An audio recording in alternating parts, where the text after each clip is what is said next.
Good morning students. कैसे हैं आप लोग? उम्मीद करता हूँ आप लोग सभी ठीक होंगे।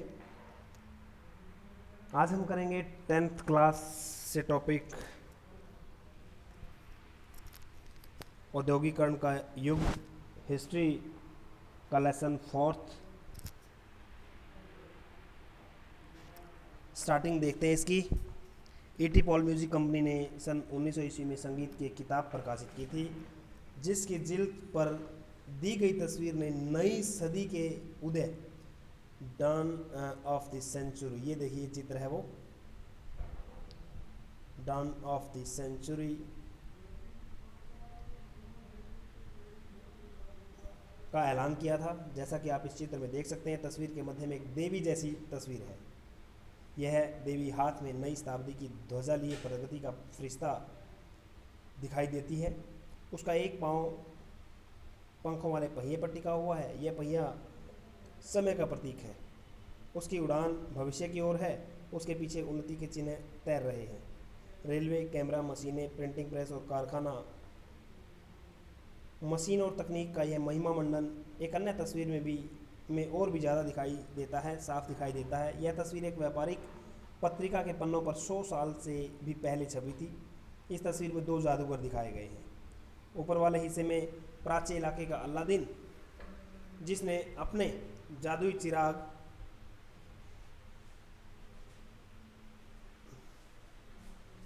को रगड़कर एक भव्य महल का निर्माण कर दिया। नीचे एक आधुनिक मैकेनिक है जो अपने आधुनिक औजारों से नए नया जादू रच रहा है। वह पुल, पानी के जहाज, मीनार और गगनचुंबी इमारतें बनाता है। अलादीन पूर्व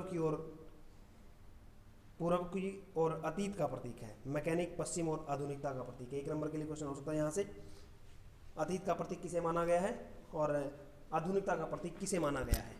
ये तस्वीरें आधुनिक विश्व की विजय गाथा कहती हैं। इस गाथा में आधुनिक विश्व द्रुत तकनीकी बदलावों और आविष्कारों, मशीनों और कारखानों, रेलवे, वास्पोतों की दुनिया के रूप में दर्शाया गया है।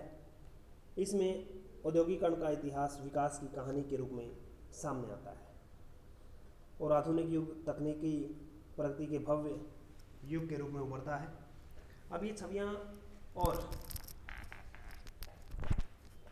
ये संबंध लोकमानस का हिस्सा बन चुके हैं। क्या आप भी तेज औद्योगिकरण को प्रगति व आधुनिकता के काल के रूप में नहीं देखते? क्या आपको नहीं लगता कि रेलवे और फैक्ट्रियों का निर्माण, गगनचुंबी इमारतों और पुलों का विस्तार समाज के विकास का घोतक होता है? ये छवियाँ किस प्रकार विकसित हुई? इन विचारों से हमारा क्या संबंध है? क्या औद्योगिकरण के लिए तीव्र तकनीकी विकास हमेशा ज़रूरी होता है? क्या आज भी हम तमाम तरह से कामों के दिनों दिन बढ़ते मशीनीकरण का गुणगान कर सकते हैं? औद्योगिकरण के लोगों की ज़िंदगी पर क्या असर पड़ा? ऐसे ही सवालों का जवाब देने के लिए हमें औद्योगिकरण का इतिहास समझना होगा। इस अध्याय में हम यही इतिहास पढ़ेंगे। यहाँ हम दुनिया के पहले औद्योगिकरण राष्ट्र ब्रिटेन, क्योंकि सबसे पहले, एक बार थोड़ा सा पीछे चलते हैं स्टूडेंट्स, सबसे पहले औद्योगिक क्रांति इंग्लैंड से शुरू हुई थी, क्योंकि इंग्लैंड एक शक्तिशाली देश था, पूंजीपति देश था, उसके पास सारी की सारी सुविधाएं थी। इसीलिए सबसे पहले उद्योगों का शुरुआत इंग्लैंड से हुआ था। औद्योगिक बदलावों का पैटर्न औपनिवेशिक शासन से तय हो रहा था। औद्योगिकरण से पहले जब उद्योग नहीं थे तो क्या होता था, उस समय की बात करते हैं। औद्योगिकरण को अक्सर हम कारखानों के विकास के साथ ही जोड़कर देखते हैं। जब हम औद्योगिक उत्पादन की बात करते हैं तो हमारा अर्थ फैक्ट्रियों में होने वाले उत्पादन से होता है, और जब हम औद्योगिक मजदूरों की बात करते हैं तो भी हमारा आशय कारखानों में काम करने वाले मजदूरों से ही होता है। औद्योगिकरण के इतिहास अक्सर प्रारंभिक फैक्ट्रियों की स्थापना से शुरू होते हैं, पर इस सोच में एक समस्या है कि दरअसल इंग्लैंड और यूरोप में फैक्ट्रियों की स्थापना से भी पहले अंतर्राष्ट्रीय बाजार के लिए बड़े पैमाने पर औद्योगिक उत्पादन होने लगा था। यह उत्पादन फैक्ट्रियों में नहीं होता था। बहुत सारे इतिहासकार औद्योगिकरण के इस चरण को आदि औद्योगिकरण का नाम देते हैं। वेरी इंपॉर्टेंट क्वेश्चन है यहाँ से 1 नंबर के या 2 नंबर के लिए। आदि औद्योगिकरण से आपका क्या अभिप्राय है? आदि औद्योगिकरण से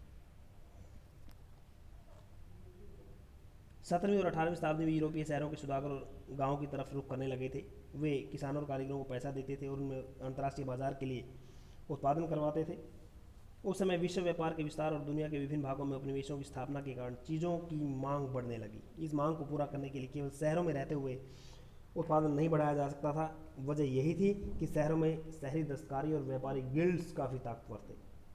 ये गिल्ड्स उत्पादकों के संगठन होते थे। गिल्ड्स के दूसरे जुड़े उत्पादक कारीगरों को प्रशिक्षण देते थे, उत्पादकों पर नियंत्रण रखते थे, प्रतिस्पर्धा और मूल्य तय करते थे तथा व्यवसाय में नए लोगों को आने से रोकते थे। शासकों ने भी विभिन्न गिल्ड्स को खास उत्पादकों के उत्पादन और व्यापार का एक अधिकार दिया हुआ था भाई। गांव में गरीब काश्तकार और दस्तकार सौदागरों के लिए काम करने लगे जैसा कि आपने पिछली कक्षा की पाठ्य पुस्तक में देखा था।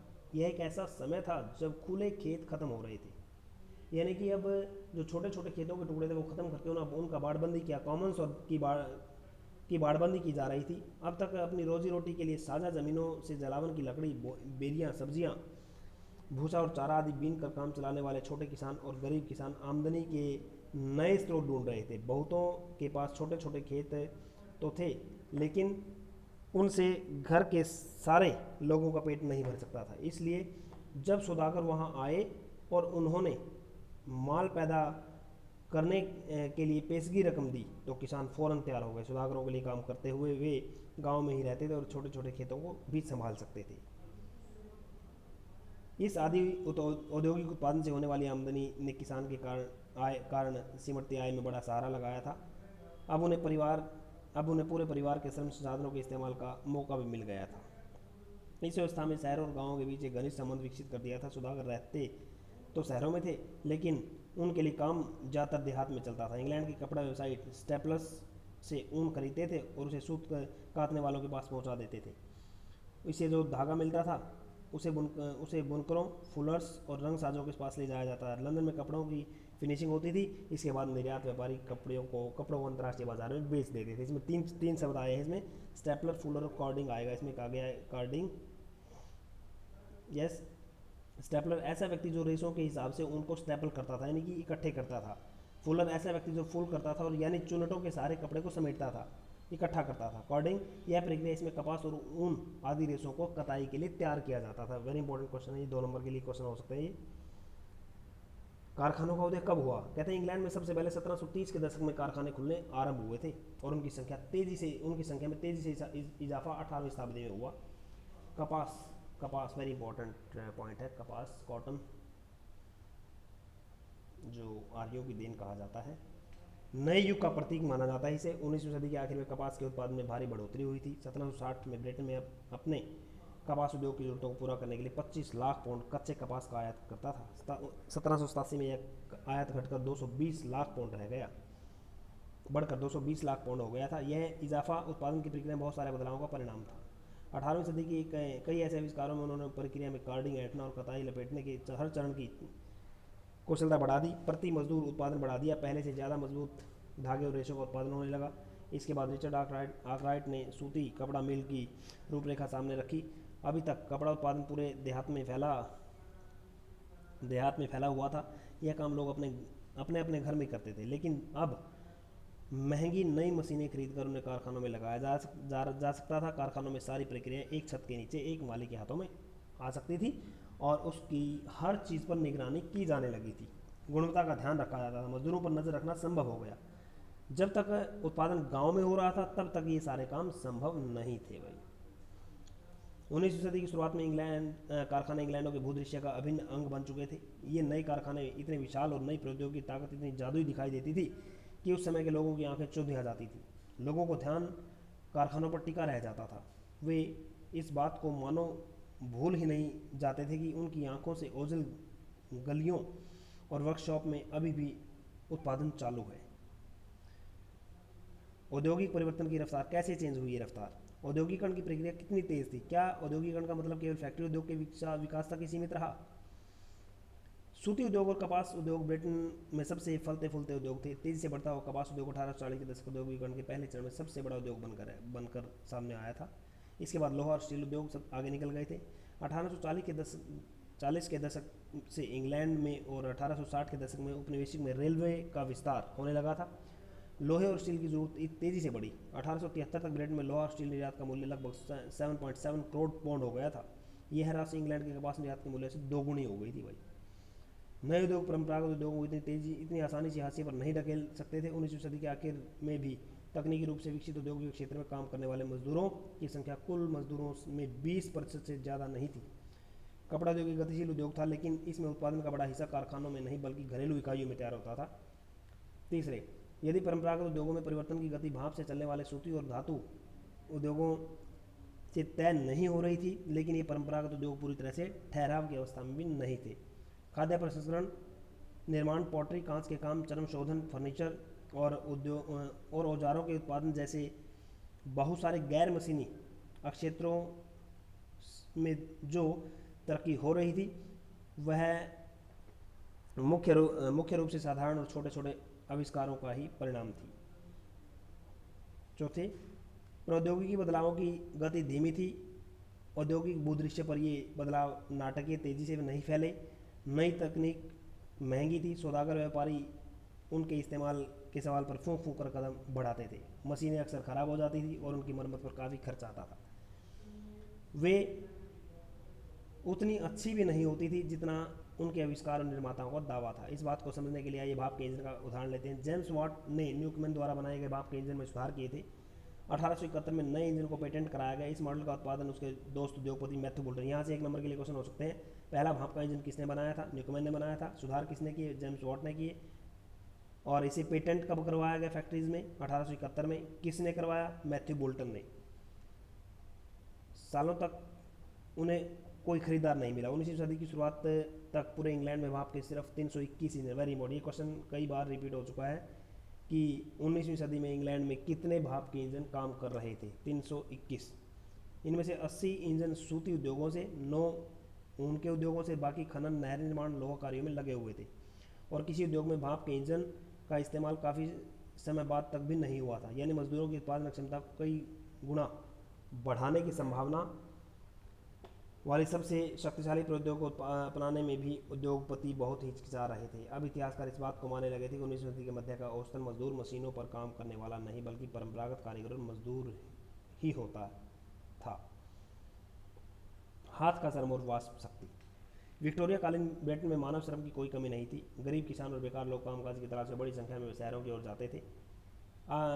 जब श्रमिकों की बहुतायता होती है तो वेतन गिर जाते हैं। इसलिए उद्योगपतियों को श्रमिकों की कमी या वेतन के मद में भारी लागत जैसी कोई परेशानी नहीं थी। उन्हें ऐसी मशीनों में कोई दिलचस्पी नहीं थी जिनके कारण मजदूरों को छुटकारा मिल जाए और जिन पर बहुत ज़्यादा खर्च आने वाला हो। बहुत सारे उद्योगपतियों ने श्रमिकों की मांग मौसमी आधार पर घटती बढ़ती रहती थी। गैस घरों, शराब खानों, जाड़ों के दौरान खासा काम होता था। इसके दौरान उसमें ज़्यादा मजदूरों की जरूरत होती थी। क्रिसमस के समय बुक बाइंडर और प्रिंटरों को भी दिसंबर से पहले अतिरिक्त मजदूरों की दरकरार रहती थी। बंदरगाहों पर जहाज़ों की मरम्मत और साफ सफाई या सजावट का काम भी जाड़ों में ही किया जाता था। जिन उद्योगों में मौसम के साथ उत्पादन घटता बढ़ता रहता था वहाँ उद्योगपति मशीनों की बजाय मजदूरों से ही काम लेना पसंद करते हैं, क्योंकि मशीन अगर एक बार लगा दी गई तो उसका खर्चा रेगुलर बना रहेगा, लेकिन मजदूर जिस महीने में हमें काम करना है, जिसमें मजदूरों की जरूरत है, उसमें मजदूर लगाए जाते थे। बहुत सारे उत्पाद केवल हाथ से ही तैयार किए जाते थे। मशीनों से एक जैसे तय किस्म के उत्पाद ही बड़ी संख्या में बनाए जा सकते थे, लेकिन बाजार में अक्सर बारीक डिज़ाइन और खास आकार वाली चीज़ें काफ़ी मांग रहती थी। उदाहरण के लिए ब्रिटेन में 19वीं सदी के मध्य में 500 तरह के हथौड़े और 45 तरह की कुल्हाड़ियाँ बनाई जा रही थी। इन्हें बनाने के लिए यांत्रिक प्रौद्योगिकी नहीं बल्कि इंसानी निपुणता की जरूरत थी। विक्टोरिया कालीन ब्रिटेन में उच्च वर्ग के लोग, कुलीन और पूंजीपति वर्ग हाथों से बनी चीज़ों को तरहीज देते थे। हाथ से बनी चीज़ों को परिष्कार और सुरुचि का प्रतीक माना जाता था। उनकी फिनिशिंग अच्छी होती थी, उनको एक एक करके बनाया जाता था। जिन देशों में मजदूरों की कमी होती थी वहाँ उद्योगपति मशीनों का इस्तेमाल करना ज़्यादा पसंद करते थे ताकि कम से कम मजदूरों का इस्तेमाल करके वे अपना काम चला सकें। 19वीं सदी के अमेरिका में यही स्थिति थी, लेकिन ब्रिटेन में कामगारों की कोई कमी नहीं थी। भाई, मजदूरों की ज़िंदगी कैसी कट रही थी वहाँ उस समय? कहते हैं बाज़ार में श्रम की बहुतायता से मजदूरों की ज़िंदगी भी प्रभावित हुई। जैसे कि नौकरियों की खबर गांव में पहुंची, सैकड़ों की तादाद में लोगों का हुजूम शहरों की तरफ आने लगा।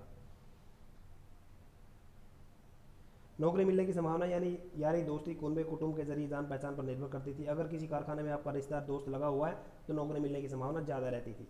सबसे ज़्यादा सबके पास ऐसे सामाजिक संपर्क नहीं होते थे। रोजगार चलाने वाले बहुत सारे लोगों को हफ्तों इंतजार करना पड़ता था। वे पुलों के नीचे या रैन बसेरों के नीचे रात काटते थे। कुछ बेरोजगार शहर में बने निजी रैन बसेरों में रहते थे। बहुत सारे निर्धन कानून विभाग द्वारा चलाए जा रहे अस्थायी बसेरों में रुके हुए थे। बहुत सारे उद्योगों में मौसमी काम की वजह से कामगारों को बीच बीच में बहुत समय तक खाली बैठना पड़ता था। भाई सीजन गुजर जाने के बाद करीब दोबारा सड़क पर आ जाते थे।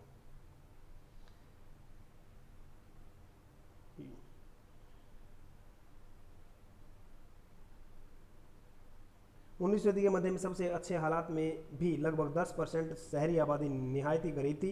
1830 के दशक में आई आर्थिक मंदी जैसे दौरे में बेरोजगारों की संख्या विभिन्न क्षेत्रों में 35 से 75% तक पहुंच गई थी। स्पिनिंग जेनी की मशीन आई थी, नई सूती उद्योग, उसमें बेरोजगारी की आशंका के कारण मजदूरों की नई प्रौद्योगिकी से चिढ़ते थे। जब ऊन उद्योग में स्पिनिंग जेनी मशीन का इस्तेमाल शुरू किया गया तो हाथ से ऊन काटने वाली औरत इस तरह से मशीनों पर हमला करने लगी। जैनी के इस्तेमाल पर यह टकराव लंबे समय तक चलता रहा। एक वेरी इंपॉर्टेंट क्वेश्चन निकलेगा यहाँ से, क्या स्पिनिंग जैनी पर महिला कामगारों ने हमले क्यों किए थे? स्पिनिंग जैनी थी क्या, सबसे पहले हम जान लें। स्पिनिंग जैनी एक मशीन थी, जेम्स हारग्रीव्स द्वारा बनाई गई थी और 1764 में बनाई गई थी। इस मशीन ने कताई की प्रक्रिया तेज कर दी थी, मजदूरों की मांग घटा दी थी। एक ही पहिया घुमाने वाला एक मजदूर बहुत सारी तकलीफों घुमा देता था और एक साथ कई धागे बनकर तैयार हो जाते थे। 1840 के दशक के बाद शहरों में निर्माण की गतिविधियां तेजी से बढ़ी, लोगों के लिए नए रोजगार पैदा हुए, सड़कों को चौड़ा किया गया, नए रेलवे स्टेशन बने, रेलवे लाइनों को बिछाया गया, सुरंगें बनाई गई, सीवरेज व्यवस्था बिछाई गई, नदियों के तटबंध बनाए गए। परिवहन उद्योग में काम करने वालों की संख्या 1840 के दशक में दोगुना और अगले 30 सालों में एक बार फिर दोगुना हो गई थी।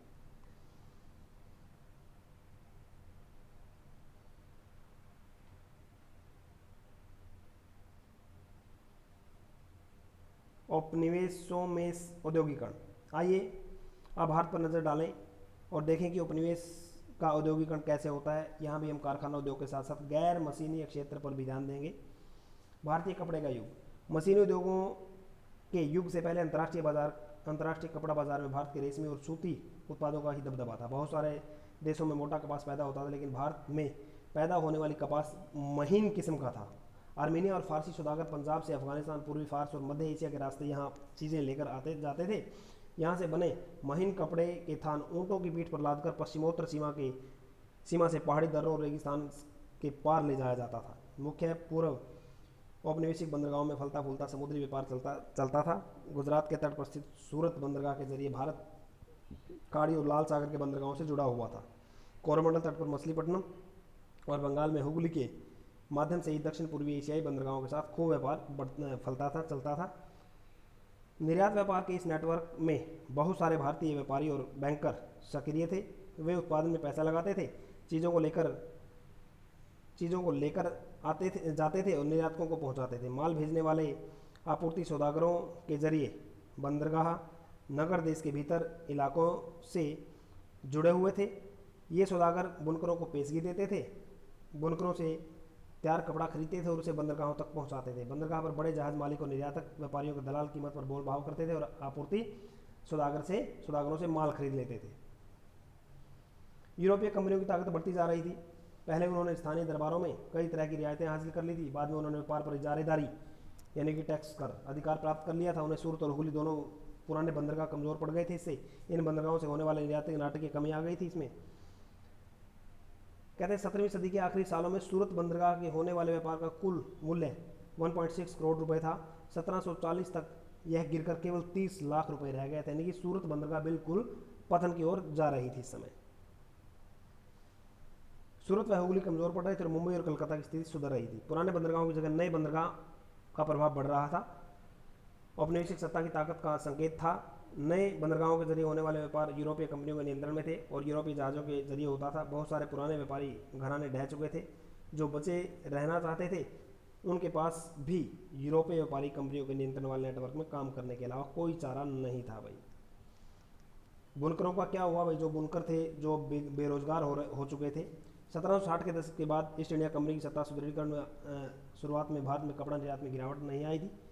ब्रिटिश कपास उद्योग अभी फैलना शुरू नहीं हुआ था और यूरोप में बारीक भारतीय कपड़ों की भारी मांग थी। इसलिए कंपनी भी भारत से होने वाले कपड़े के निर्यात को ही फैलाना चाहती थी। 1760 से 1770 के दशकों में बंगाल और कर्नाटक में राजनीतिक सत्ता स्थापित करने से पहले ईस्ट इंडिया कंपनी को निर्यात के लिए लगातार सप्लाई आसानी से नहीं मिल पाती थी। बुने हुए कपड़े को हासिल करने के लिए फ्रांसीसी, डच और पुर्तगालियों के साथ स्थानीय व्यापारी भी होड़ में थे। इस प्रकार बुनकर और आपूर्ति सौदागर खूब मोल भाव करते थे और अपना माल सबसे ऊंची कीमत लगाने वाले को दे देते थे।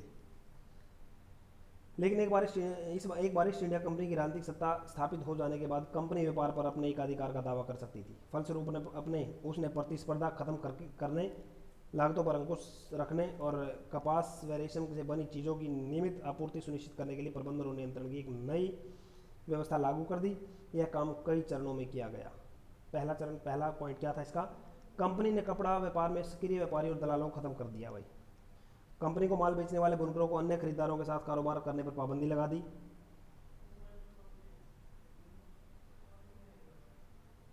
जैसे जैसे कर्जे मिलते गए, महीन कपड़े की मांग बढ़ती चली गई। ज़्यादा कमाई की आस में बुनकर पेशगी स्वीकार करने लगे। बहुत सारे बुनकरों के पास ज़मीन के छोटे छोटे टुकड़े थे जिन पर वे खेती करते थे और अपने परिवार की ज़रूरतें पूरी करते थे। अब वे इस ज़मीन को भाड़े पर देकर पूरा समय बुनकरी में लगाने लगे थे भाई। लेकिन जल्दी ही बहुत सारे बुनकर गाँव में बुनकरों और गुमास्तों के बीच टकराव की खबरें आने लगी थी। इससे पहले आपूर्ति सौदागर अक्सर बुनकर गाँव में ही रहते थे और बुनकरों से उनके नज़दीकी ताल्लुकात होते थे। वे बुनकरों की ज़रूरतों का ख्याल रखते थे और संकट के समय उनकी मदद करते थे भाई। नए गुमास्ता बाहर के लोग थे, उनका गांव में पुराना सामाजिक संबंध नहीं था। वे दंभपूर्ण व्यवहार करते थे, सिपाही और चपरासियों को लेकर आते थे और माल समय पर तैयार न होने पर बुनकरों को सजा देते थे। अक्सर पीटा जाता था। कर्नाटक और बंगाल में बहुत सारे स्थानों पर बुनकर गांव छोड़कर चले गए थे। अपने रिश्तेदारों के यहाँ या किसी और गांव में करगा लगा लिया था। कई स्थानों पर कंपनी और अफसरों का विरोध करते हुए गांव के व्यापारियों के साथ मिलकर बुनकरों ने बगावत भी कर दी थी। कुछ समय बाद बहुत सारे बुनकर कर्जा लौटाने से इनकार करने लगे।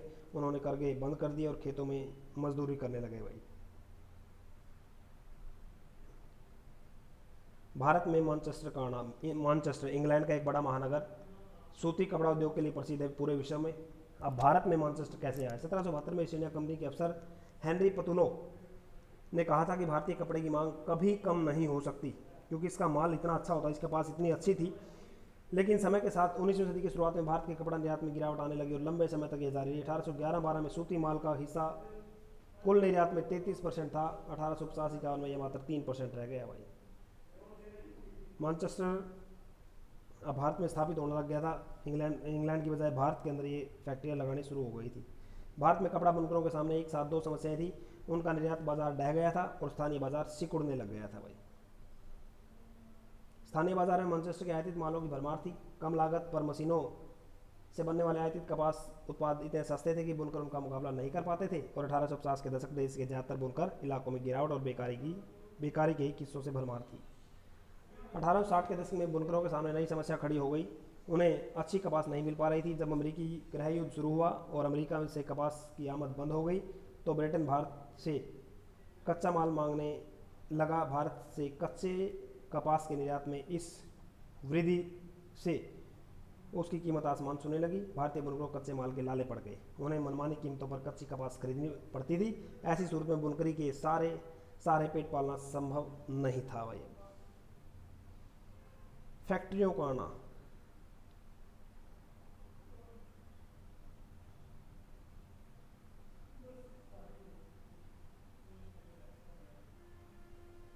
आज के लिए इतना ही। नेक्स्ट वीडियो में हम डिस्कस करेंगे इससे नेक्स्ट टॉपिक फैक्ट्रियों का आना।